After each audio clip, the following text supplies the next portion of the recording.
Presiden Gibran Rakabuming Raka buka suara soal komitmen dan dorongan pemerintah agar rancangan Undang-Undang RUU Perampasan Aset yang diyakini mampu memperkuat upaya pemberantasan korupsi segera dibahas dan juga disahkan.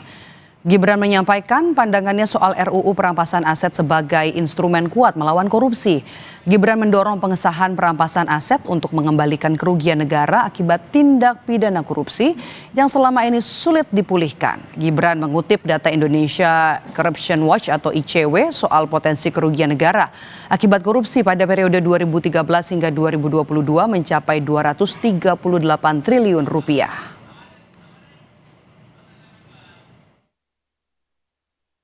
Indonesia sangat perlu memperkuat sistem hukumnya agar mampu mengembalikan aset negara, membuat jera para pelaku, serta melindungi masyarakat dari potensi kerugian akibat korupsi. Teman-teman, komitmen dari Bapak Presiden sebagai pucuk pimpinan negara sudah sangat jelas. Tapi kesungguhan Bapak Presiden untuk memerangi korupsi dengan instrumen hukum baru yang bisa membawa manfaat besar bagi bangsa.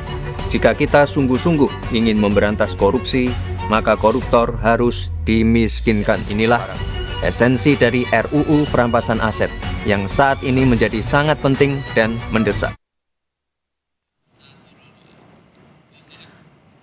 Menanggapi pernyataan Wapres Gibran soal rancangan Undang-Undang Perampasan Aset, Indonesia Corruption Watch atau ICW menilai penting bagi pemerintah dan DPR menegaskan komitmen dalam mendorong RUU Perampasan Aset harus disertai aksi nyata untuk mewujudkannya. Wacana RUU Perampasan Aset ini muncul kembali ketika adanya kritik publik berkaitan dengan pemberantasan korupsi yang dikeluarkan oleh TI, Transparansi Internasional, berkaitan dengan CPI yang menurun begitu. Jadi bagi kami adalah penting untuk menegaskan bahwa pemerintah dan DPR itu harus memiliki komitmen terhadap RUU Perampasan Aset, dan jika tidak prosesnya masih akan ditunda, maka itu hanya apa yang disampaikan oleh Wakil Presiden Gibran bagi kami hanya sekadar lip service belaka saja. Kita akan bahas komitmen pemerintah memberantas korupsi melalui RUU Perampasan Aset yang disuarakan oleh Wakil Presiden Gibran Rakabuming bersama politisi Partai Solidaritas Indonesia atau PSI Valdo Maldini dan juga peneliti Pusat Kajian Anti Korupsi atau PUKAT UGM Zainur Rohman. Selamat petang, Bapak-bapak. Selamat petang, Mame. Selamat sore. Oke, saya mau ke Mas Valdo terlebih dahulu. Apa tujuan Wapres Gibran Rakabuming mengungkapkan pemikirannya di kanal digital untuk disampaikan kepada publik? Tapi jangan dijawab dulu, kami jeda sejenak saudara. Kami akan bahas ini usai jeda di Kompas Petang sesaat lagi.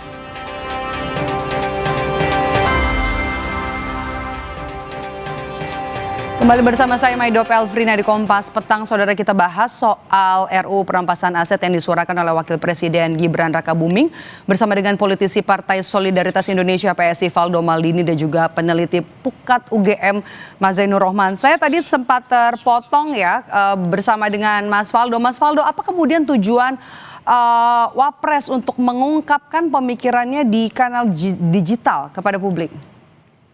Ya, pertama kita harus lihat ini dalam konteks yang tepat ya, bahwa Mas Wapres nggak sedang bikin janji baru.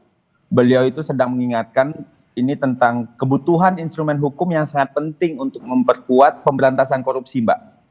Dan kami kira ini leadership, yaitu mengingatkan arah, memastikan negara tidak kehilangan momentum. Karena momentumnya hari ini penegakan hukum sangat kuat di masa pemerintahan Pak Prabowo. Yang kedua, fakta yang disampaikan oleh Mas Wapres sangat jelas karena kerugiannya besar banget, itu korupsi, tapi yang kembali kecil banget. Artinya sistem hukum yang ada hari ini itu memang nggak cukup kuat tuh untuk memulihkan kerugian negara kita itu secara maksimal. Nah, yang ketiga, berbicara soal RUU Perampasan Aset ini kan bukan sekedar simbol ya, ini ngasih kepastian hukum juga nih bagi aparat penegak hukum untuk ngejar dan ngambil aset yang hasil korupsi itu. Karena tanpa instrumen ini kan banyak hasil korupsi itu nggak bisa kita sentuh. Dan ini juga bukan wacana kosong seperti banyak disampaikan oleh teman-teman lainnya di civil society bahwa RUU Perampasan Aset ini sudah masuk prolegnas. Ini bagian dari agenda resmi negara sesuai arahan Presiden. dan menjadi prioritas pembahasan di Komisi 3 DPR. Oke. Nah, video ini juga sebelumnya tuh udah disampaikan nih Mbak oleh Mas Wapres dengan audiensi dengan beberapa mahasiswa beberapa kali kan. Jadi Mas Wapres sedang menyampaikan kembali aspirasi publik dan ini bukan aspirasi satu arah tentunya. Ini adalah respons dari beliau keliling menerima audiensi dari masyarakat gitu loh. Mas Faldo, apa yang kemudian dilakukan oleh Wapres supaya RUU perampasan aset ini bisa cepat gol begitu loh di Dewan, di DPR? Ya tentunya kalau kita ingin serius ya Mbak ya memberantas korupsi, ya ini soal keseriusan untuk kembaliin uang rakyat, itu yang pertama. Dan ini juga bukan di atas kertas, ini juga bisa dipakai untuk MBG, Kopdes Merah Putih, CKG dan lain-lain. Tentunya proses politik harus kita dukung. Nah, pemerintah udah oke nih. Disampaikan juga waktu di tahun 2019 itu direvisi Undang-Undang KPK, itu DPR yang inisiatif. Nah, makanya kalau menurut kami, kita dari PSI ya, kita mendukung penuh lah apa yang disampaikan oleh Mas Gibran, karena ini juga tidak hanya soal pemberantasan korupsi, tapi penindakan agar pemulihan keuangan negara. Nah, kami kira kita harus sama-sama dorong ke DPR gitu, Komisi 3 terutama untuk menuntaskan RUU ini gitu. Karena kalau nggak dituntasin, ya lagi-lagi ini teman-teman akan bilang ini janji lagi gitu loh.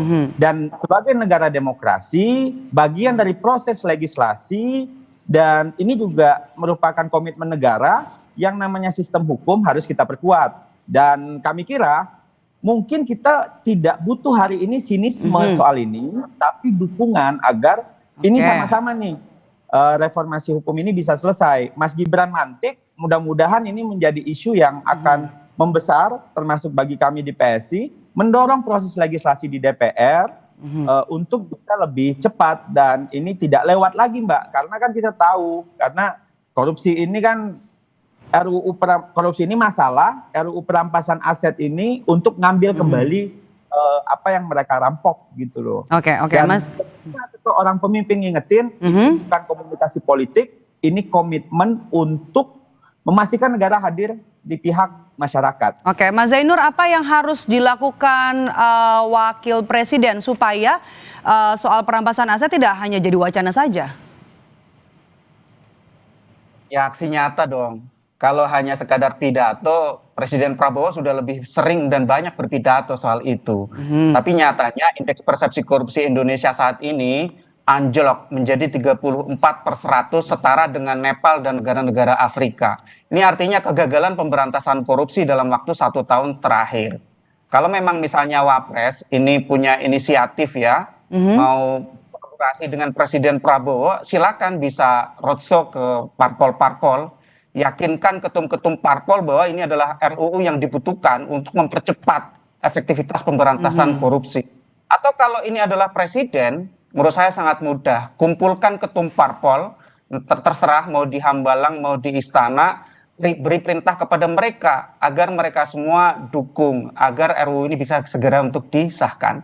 Tapi Mbak Maidof, saya mau kasih sedikit wawasan soal RUU perampasan aset. Ini ada kesalahpahaman di publik bahwa seakan-akan ini menjadi panacea, obat dari segala macam bentuk perbuatan korupsi di Indonesia dan kesusahan untuk aset recovery.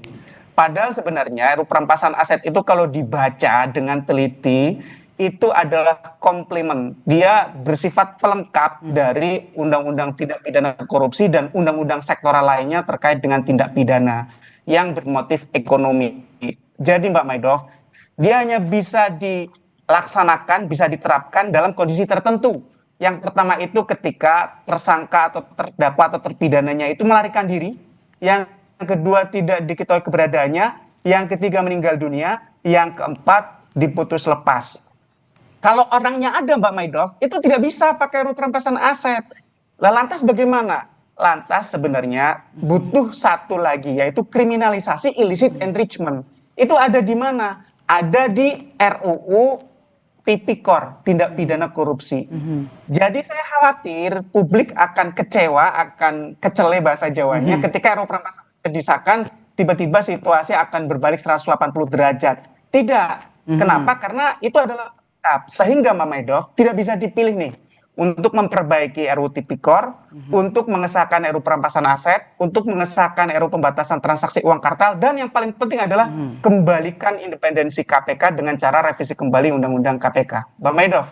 Oke, ini juga yang bisa kita kutip dari apa yang disampaikan oleh Wakil Presiden Gibran Rakabuming dalam videonya adalah memastikan soal kepastian hukum begitu ya, agar kemudian juga RUU perampasan aset ini jadi regulasi yang tidak disalahgunakan nanti ke depannya begitu. Pandangan Anda? Ya, kalau non-conviction based asset forfeiture itu bukan merupakan criminal procedure. Dia tidak mempidana orangnya, dia mengancam asetnya, sehingga biasa disebut sebagai in rem, bukan in personam. Nah, di sana memang butuh ya pengaman-pengaman, safeguarding untuk memastikan bahwa aparat penegak hukum itu tidak abuse of power. Bagaimana caranya? Semua tindakan dari aparat penegak hukum wajib dikontrol. Oleh siapa? Oleh badan judisial, yaitu dalam bentuk meminta izin hakim. Yang kedua, hukum acara perampasan aset itu harus dipastikan ada keseimbangan antara pembuktian non pidana dengan hak dari seorang pemilik atau penguasa dari aset tersebut untuk membuktikan bahwa asetnya berasal dari perolehan yang sah. Jadi itu untuk memastikan bahwa tidak ada perbuatan yang semena-mena. Yang ketiga, Mbak Maidov, harus dipastikan bahwa tidak ada satupun lembaga penegak hukum yang punya kewenangan dominan. Kewenangan ini harus dipecah-pecah, harus dipisah-pisah agar mereka bisa saling kontrol, saling mengawasi, termasuk di dalam pengelolaan aset, Mbak Maidov. Karena banyak, Mbak Maidov, aset-aset sitaan atau tersenyum begitu di apa yang disampaikan oleh Mas Zainur. Ini jadi sinyalkah kalau pemerintah ini sebenarnya gemas ya? Karena RUU perampasan aset ini belum juga dibahas di DPR, di parlemen. Iya, sebenarnya kan gini ya, kalau seandainya sekedar pidato dan janji, itu nggak masuk prolegnas, Mbak. Ini kan udah masuk prolegnas, berarti kan ini jadi prioritas pembahasan. Jadi kami kira ini bukan wacana kosong aja, ada proses konstitusional yang lagi jalan kami kira. Dan yang kedua, kita kan negara demokrasi, kami yakin Mas Zainur dan kawan-kawan paham itu, kita nggak bisa nih ngeksekusi undang-undang sendirian. Bukan satu orang selesai, memang harus ada pembahasan di DPR, sinkronisasi, kesepakatan politik juga tadi yang disampaikan. Kami kira ini justru menunjukkan sistem kita itu bekerja ya. Dan ini soal political will juga sih Mbak, kalau kami kira ya, bahwa Mas Gibran secara terbuka bicara soal kerugian negara dan lemahnya asset recovery. Jadi ini kan nggak defensif ya, tapi menyatakan bahwa pemerintah itu sadar gitu, bahwa ada celah dan ini mau diperbaiki. Dan tadi juga bicara soal dukungan partai, ya kami kira tidak perlu saling menyalahkan. Kalau ada yang bilang yakinkan ketum parpol tadi kayak Mas Zainur, justru ini momentumnya gitu. Karena pemerintah sedang mendorong dan semua partai memang harus membuktikan komitmennya untuk hal itu. Memang kita udah punya KPK, peradilan tipikor, digitalisasi anggaran, tapi memang ada celah itu. Dan RUU perampasan aset ini menurut kami adalah bagian dari perbaikan itu. Maksudnya gini, ini kan bukan gagal ya, tapi ini sedang kita perkuat. Apa yang terjadi? Kita sedang perkuat nih, karena dalam sistem presidensial, pembentukan memang kerja bersama gitu. Kalau presiden maksa DPR ya bahaya juga buat demokrasi Mbak Mei gitu kan. Dan kami kira yang tadi nggak kalah jauh lebih menarik ya yang disampaikan oleh Mas Zainur ya, bahwa jika pelaku bisa lari atau meninggal, negara itu bisa tetap ngambil asetnya Mbak. Jadi koruptor itu mungkin bisa lari gitu, tapi uangnya tuh nggak boleh ikut lari gitu loh. Karena selama ini kan sistem kita itu basisnya pidana. Artinya kan harus ada pelaku, pengadilan, vonis gitu. Kalau pelaku kabur dan meninggal, prosesnya berhenti. Kan negara nggak. Nah RUU ini kan juga ada keinginan untuk fokusnya itu pada aset hasil kejahatan gitu, bukan hanya pelakunya aja. Dan ini pelengkap. Dan justru menutup celah terbesar. Karena selama ini kasus-kasus besar ya, tapi aset recovery-nya sangat kecil. Negara ini tahu nih, ada uang nih, tapi nggak bisa diambil gitu. Karena pelakunya nggak bisa diproses pidana. Dengan RUU ini harapannya negara tetap bisa merampas aset yang terbukti dari hasil kejahatan mekanisme perdata gitu loh Mbak. Jadi memang spiritnya sama sih kami kira, dan negara-negara praktik internasional juga udah ada, mereka ada non-conviction based asset itu, sehingga perampasannya nggak perlu nunggu vonis pidana. Dan negara modern nih Mbak ya, itu kan udah ngejar duit tuh, bukan lagi ngejar orangnya gitu. Jadi kami kira ini sebuah upaya yang baik, yang sama-sama punya spirit yang sama, teman-teman civil society sama, pukat sama, partai seperti PSI juga sama. Kita berharap civil society, masyarakat juga, mahasiswa juga, sama-sama kita kawal. Mudah-mudahan nih tahun 2026 ya, masih awal tahun nih, mudah-mudahan jadi tuh barang. Gol ya, 2026 ya. Oke, Pak Zainur, yang terakhir saya mau ke Anda, bagaimana kemudian apa yang harus dilakukan oleh pemerintah supaya ini tidak hanya jadi wacana dan ini bisa gol di tahun 2026 ini, RUU perampasan aset? Ya, yang pertama harus sadari ya, atas kegagalan pemberantasan korupsi 1 tahun terakhir. Harus diakui ini gagal, indeks persepsi korupsi kita itu turun dari 37 ke 34. Kalau tidak mau mengakui kegagalan, denial, selamanya kita tidak bisa memberantas korupsi dengan baik. Itu yang pertama.